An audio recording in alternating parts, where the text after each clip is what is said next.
Mister विधानसभा अध्यक्ष गुड्डू यादव जी, मैं बस ये जानना चाहता हूँ कि आप समाजवादी पार्टी से जसराना के प्रमुख व्यक्ति हैं, जसराना विधानसभा से।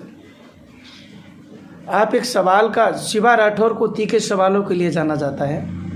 आप ये बताइए, समाजवादी पार्टी के कार्यकर्ताओं को जब भी हमसे मुलाकात होती है वो कहते हैं कि सुनामी आ रही है, कोई कहता आंधी आ रही है, कोई कहता तूफान आ रहा है, कोई कहता 400 से जीत रहे हैं, कोई कह रहा 350 आ रही हैं। आप मुझे ये बताइए कि 2022 में समाजवादी पार्टी के प्रमुख अखिलेश यादव किस बिना पर मुख्यमंत्री बनेंगे? Tell me right now mister Guddu Yadav. Tsunami का ये सवाल है जी, तो ये किसी से छुपा नहीं। जब 2012 में राष्ट्रीय अध्यक्ष माननीय अखिलेश यादव मुख्यमंत्री बने, प्रचंड मतों की सरकार से बने, उसके बाद जब बीजेपी की सरकार बनी तो उन्होंने जनता से खोखले वायदे किए, झूठे वायदे किए, झूठे दुष्प्रचार किए कि हम प्रत्येक खाते में 15-15 लाख देंगे, 2 करोड़ लोगों को नौकरियां देंगे और किसान की आय दोगुनी करेंगे। तो छल कपट से ये 2017 में सरकार बनाई। लेकिन जब 17 में जब सरकार बनी उसके बाद जनता ने ये कंपैरिजन किया है समाजवादी पार्टी की नीतियों का, समाजवादी पार्टी की सरकार का। समाजवादी पार्टी की सरकार में जो जनहितकारी योजनाएं चलाई गई, जैसे बेरोजगार नौजवान थे तो उनको सब भत्ता बेरोजगारी देने का काम राष्ट्रीय अध्यक्ष जी अखिलेश यादव ने किया। हमारी बहन बेटियां इंटर पास कर लेती थी, उन्हें कन्या विद्याधन दिया। जिन लोगों ने इंटर पास किया उन्हें लैपटॉप दिया। और स्वास्थ्य के क्षेत्र में बहुत अभूतपूर्व काम किए। उन्होंने देखा कि अगर कोई सड़क पर पड़ा है या कोई गरीब है, उस पर संसाधन नहीं है, अगर वो गांव में बीमार पड़ता है तो वो घंटे 2 घंटे में अपना दम तोड़ देता है, क्योंकि वहाँ पर कोई आने जाने का साधन नहीं उससे उपलब्ध हो पाता।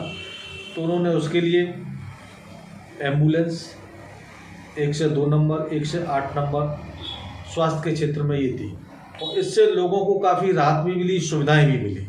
तो लोग उस चीज़ को भूले नहीं हैं। अब बहुत सारे दबंग लोग हुआ करते थे, झगड़ा होते थे तो कमज़ोर आदमी को थाने जाने से रोका जाता था। उसको देखते हुए उन्होंने 100 नंबर की व्यवस्था की, और ये व्यवस्थाएं ऐसी थी लोग कल्पना नहीं करते थे कि ये क्या सपना साकार हो सकता है। जो 100 नंबर की व्यवस्था की, 15 मिनट में पुलिस उसके दरवाजे तक पहुंच जाती थी, 15 मिनट में एम्बुलेंस पहुंच जाती थी, और जो बेरोजगार कन्या विद्याधन भी दिया, और समाजवादी पेंशन गरीब महिलाओं को दी 500 रुपये प्रति माह। और उनका आगे ये भी था कि आगे सरकार में आते हैं तो उस पेंसिल को हम बढ़ा के 1000 और 1500 रुपये करेंगे। आज ये जो सरकार चल रही है, तो अगर इससे नौजवान रोजगार मांगने जाता है तो उस पर लाठियों की बौछार होती है, पानी की बौछार होती है।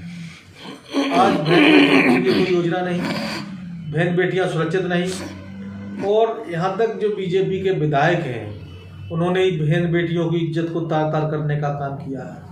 ये लोकतंत्र में बहुत जघन्य अपराध है, और ये सच्चाई छुपी नहीं है। अगर लोग रोजगार की बात करते हैं, किसान अपनी आय की बात करता है। 1 मिनट सर, कौन से विधायक ने तार-तार करने का काम किया है? कहाँ के विधायक ने तार-तार काम? कुलदीप सेंगर, उन्नाव में बांगर मऊ से। तो आपने देखा है अभी जो सरकार के केंद्रीय मंत्री हैं उनके टहनी जी, अनिल टहनी कहते हैं उन्हें, उनके बेटे ने किसानों पर गाड़ी चला दी। किसान अपने हक की मांग कर रहे थे। इस सरकार में तो कोई अपने हक और हुकूक की अगर बात करता है तो उसको गाड़ियों से रौंद दिया जाता है, लाठियों की बरसात होती है। नौजवान लखनऊ अपने हक की बात करने जाता है, देखता है कि चलो हमारे मुख्यमंत्री जी हमारी सुनेंगे, अपना वेदना दर्द अपना लेके जाता है, तो उसमें पानी की बौछार होती है, लाठी और डंडों की मार होती है। तो लोग करा रहे हैं बहुत बुरी तरह, और बहुत ही उम्मीदों के साथ वो देख रहे हैं कि हम अपने अपमान का बदला कब ले पाए, क्योंकि संविधान में यही एक अधिकार लोगों को मिला है मत देने का, कि हम अपने मत से ही अधिकार ले सकते हैं। आने वाला समय है तो जो कह रहे हैं लोग सुनामी चल रही है, क्या चल रही है, अब जनता के बीच आप गुड्डू भाई 4 मिनट हो गए एक सवाल के आंसर को देने में, 5 मिनट हो गए आपको। एक संगठन का सवाल ले लीजिए आप, जी, बताइए। क्योंकि आप संगठन से विधानसभा अध्यक्ष हैं। जी मैं संगठन से सवाल करूंगा आपको, जी बताएं। इधर उधर का सवाल नहीं करूंगा। जी समाजवादी पार्टी के जसराना विधानसभा से आप अध्यक्ष हैं जनाब गुड्डू यादव। जनाब मुलायम सिंह यादव के नेतृत्व में समाजवादी पार्टी मुख्यमंत्री बने, जी रक्षा मंत्री बने। जी जिस दौरान जनाब अखिलेश यादव मुख्यमंत्री बने, जी। मैं समझता हूँ नेतृत्व किसका था? कट टू कट मतलब नेतृत्व किसका था? अखिलेश यादव का था या उस दौरान मुलायम सिंह जी का नेतृत्व था? नहीं, माननीय नेताजी तो पार्टी उन्होंने, मैंने ये पूछा कि नेतृत्व अखिलेश जी का था या नेताजी का? नेताजी का आशीर्वाद हमेशा रहा। नेताजी सर का सर आशीर्वाद मैं आप सवाल का उसी तरह से जवाब दीजिए, मैं संगठन की तरफ घुस रहा हूँ। ये बताइए नेतृत्व अखिलेश जी का था या नेताजी का था? नेताजी का भी नेतृत्व था और माननीय अखिलेश जी को उन्होंने क्रांति रथ लेके जनता के बीच भेजने का भी काम किया। पार्टी का नेतृत्व कौन कर रहा था सर? उस समय माननीय नेताजी नेतृत्व बस कर मैं रहे यही थे सवाल का जवाब हुआ ना। और उसमें नेतृत्व भी कर रहे थे और उस समय क्रांति रथ की जिम्मेदारी माननीय सर, राष्ट्रीय अध्यक्ष अखिलेश यादव जी चलिए की पूरा थी। सवाल नहीं हो पाया ना तो सर। उनकी लोकप्रियता इतनी बड़ी। सर सवाल ले लीजिएगा ना सर। हाँ जी। अब पूरा सवाल ही नहीं हुआ, आप तो बोलना शुरू कर दिए। जी। हमने कट टू कट लेंगे ना आपसे, ज़्यादा नहीं है। आप मुझे पता लग गया ना, आप एक आंसर को 6 मिनट में देते हैं। तो एक नेतृत्व था धरती पुत्र मुलायम सिंह यादव जी का, जी और उसके बाद नेतृत्व आया अखिलेश जी के हाथ में। जी अखिलेश जी के नेतृत्व में पार्टी क्या चुनाव लड़ी है? लोकसभा का और विधानसभा का 2 चुनाव लड़ चुकी है। 2 चुनाव लड़ी। 2 चुनाव में क्या परफॉर्मेंस रहा है लोकसभा का और क्या परफॉर्मेंस रहा है विधानसभा का? ये हमारे देश की भोली भाली जनता बड़ी सर कट टू कट बोलिए ना। आप कहानियाँ बना के नहीं सर। आप मुझे मालूम है आप भोली भाली में ये 7 मिनट तो हो गए सर। कट टू कट बोलिए सर, नहीं। क्या परफॉर्मेंस रहा? अच्छा रहा तो कितना अच्छा रहा? लोकसभा की कितनी सीटें आई? विधानसभा की कितनी सीटें आई? सर मैं ये जानना चाहता सवाल हूँ सीटों का जनता नहीं। की तरफ नहीं, मुझे ये बताइए सवाल सीटों का अखिलेश जी नहीं के। है। सर सवाल सुनिए। अब मैं आप कट टू कट सवाल दूंगा आपसे। जी। कट टू कट ये है कि अखिलेश जी के नेतृत्व में जी। विधानसभा की कितनी सीटें आई? विधानसभा की तो हमारी सीटें कम आई। नहीं सर, बताइए ना, डिजिट, व्हाट द डिजिट? 48 सीटें हमारी। ओके सर, आप लोकसभा की कितनी सीटें आई हैं? लोकसभा की हमारे 5-6 सीटें जीते हैं हम लोग। 5 जीते हैं 6 जीते? 6 जीते हैं। गुड्डू भाई, तो नेतृत्व जो नेताजी ने भी किया था पार्टी का, जी नेतृत्व अखिलेश जी भी कर रहे हैं पार्टी का, और मैं समझता हूँ कि नेताजी का बहुत बेहतर नेतृत्व था जी और अच्छा नेतृत्व कर रहे हैं अखिलेश जी भी। जी मिस्टर गुड्डू यादव, आपके लिए एक सवाल है कि आप जसराना से विधानसभा अध्यक्ष हैं, तो समाजवादी पार्टी में जो टिकटों को लेके जी जसराना विधानसभा में जो मारामारी है जी और बहुत बड़ा गतिरोध भी है, टिकट तो एक को मिलेगी, ऐसे में आपका क्या कहना सर? ये गतिरोध तो हर पार्टी में रहता है, हर कार्यकर्ता मेहनत करता है, हर कार्यकर्ता चाहता है कि मैं विधानसभा का नेतृत्व करूं, टिकट मुझे मिले। लेकिन मैं ये नहीं मानता कोई मारामारी आखिरी समय तक रहेगी। टिकट अपना हक लेने के लिए सारे लोग संघर्ष कर रहे हैं, लेकिन टिकट एक को तय कर देंगे जो पार्टी हाईकमान, वही प्रत्याशी रहेगा। सारे लोग मिलकर उसे लड़ाएंगे और पार्टी विजय जसराना से जीत के आएगी।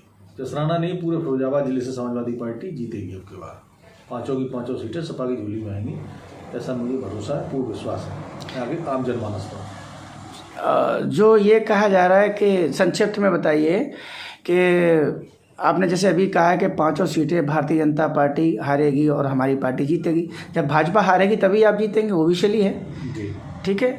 जब आप जीतोगे तो मतलब भाजपा हारेगी, कैसे हारेगी और आप कैसे जीतेंगे, संक्षिप्त में बताइएगा। अभी सारी जनता ने मन बना लिया है, तय कर चुकी है। भारतीय जनता पार्टी की आताताई अत्याचारी नीतियाँ देख चुकी है और समाजवादी पार्टी का शासन भी देखा, भाजपा का कुशासन भी देखा। जनता फर्क महसूस कर रही है कि हमसे बहुत बड़ी चूक हुई थी, उस चूक का बदला लेने के लिए आम जनता तैयार बैठी है। गुड्डू यादव जी, 30 सेकंड में आप कोई देश के लिए, प्रदेश के लिए, फिरोजाबाद की जनता के लिए कोई महत्वपूर्ण संदेश देना चाहेंगे एनपी न्यूज़ के माध्यम से? हाँ, चाहता हूँ सारे लोग समाजवादी पार्टी की मिलजुल के सरकार बनाएं और इस देश को, इस प्रदेश को, हमारे इस जनपद को, हमारी इस विधानसभा को खुशहाली के रास्ते पर ले जाए, नौजवानों के चेहरों पर खुशहाली आए, घर में सुख संपत्ति संपदा है। इसके लिए हम ईश्वर से प्रार्थना करते हैं कि हमारा क्षेत्र, देश, प्रदेश सारे खुशहाल हों।